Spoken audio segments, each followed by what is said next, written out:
Welcome ladies and gentlemen back to another Genshin Impact video. There has been some requests to create a similar video to the ones I created earlier this week about artifacts, so here I am sharing the information I have about artifacts to you. Please remember that this info is strictly a guideline. You may and will most likely improve upon my strategy due to the range of artifacts in the game and the rate they are dropped to different people. Let's start with the 5 different artifacts and their main stat boosts. The first slot is the Flower of Life. This slot will always have a flat HP bonus. Flat means that it will add a specific number of HP to your basic HP pool, not a percentage.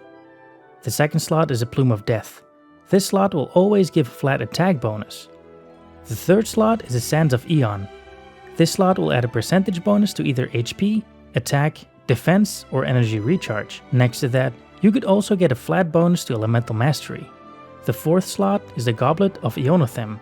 This slot will add a percentage bonus to either HP, attack or defense, a percentage bonus to either elemental or physical damage, or a flat bonus to Elemental Mastery. The final slot is a Circle of Logos. This slot will grant a percentage bonus to either HP, attack or defense, a percentage bonus to crit rate, crit damage, or healing bonus. To break down some of these for the ones that aren't familiar with some main stats, the Hourglass and Goblet artifacts both can give bonus to Elemental Mastery. What this means is that the damage dealt when elemental reactions occur is increased. So whenever Vaporize, Superconduct, Swirl or any other reactions occur, you will deal more damage, the more Elemental Mastery you have. It will not add damage to your normal elemental attacks, that's where elemental damage percent comes into play. The physical damage bonus will add damage to melee attacks. Crit rate will increase the chances for you to perform critical hits, and crit damage will increase those damage numbers. Energy recharge will decrease the cooldown of your special attacks, and healing bonus increases the amount of healing received. The next thing to note is the fact that there are many different sets of gear. These sets will grant a character bonus depending on how many pieces you are wearing. You get a bonus for wearing 2 pieces, and another bonus for wearing 4 pieces. But there are also pieces that will give you a bonus with just wearing 1 piece. It is highly recommended to go for 2 sets of 2 pieces, since you would get the most benefit out of this. There are many sets, so I will not go over every single one of them, but I will mention some down the road in this guide. Just remember that mixing sets is a great way to select your artifacts. Now, how would you start building your characters with this knowledge? This all depends on the team you are running, to be perfectly honest. I will do my best to explain this as general as possible, so you can apply this to your team at will. For this example, I will use my team, which consists of 2 damage dealers, the Anemo Traveler and Xiangling, and 2 support characters, Fischl and Barbara. This is a standard setup, but you could run any other composition of support and DPS. Don't take my example as carved in stone. Between Adventure Rank 1 and 30 to 35, you should focus on building attack power. There are exceptions, but most characters build damage upon their attack power. This will be your foundation.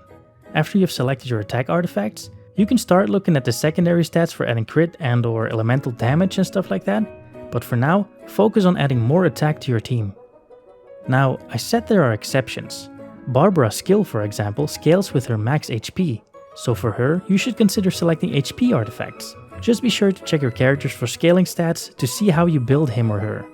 Barbara is used almost solely to place the water barrier around the team to apply wet and healing, while Fischl is mainly used to place Oz. Then I switch between Xiangling and the Traveler to perform basic attacks in combination with my elemental attacks to proc elemental reactions and combine all elements. To achieve this, I would build Barbara or Fischl with Elemental Mastery, as it is their elemental attack that will cause the reactions. The Instructor set grants a flat 80 Elemental Mastery on a 2-set bonus. When wearing 4, however, you'll grant the whole party an additional 120 Elemental Mastery on using your skill. This would mean that when I pop either Barbara's or Fischl's special attack, my whole party's Elemental Mastery is increased, which in turn increases the damage done by reactions. That's how you should build your support character, that you only use for switching and popping elemental attacks. I tried putting the full Instructor set on both Barbara and Fischl, but the effect does not stack, sadly, be mindful of that. So Fischl has a full set of Instructor, while I put HP empowering artifacts on Barbara. My support is now doing what they're supposed to do, but what about my DPS? Well, that's very simple. All out attack, baby.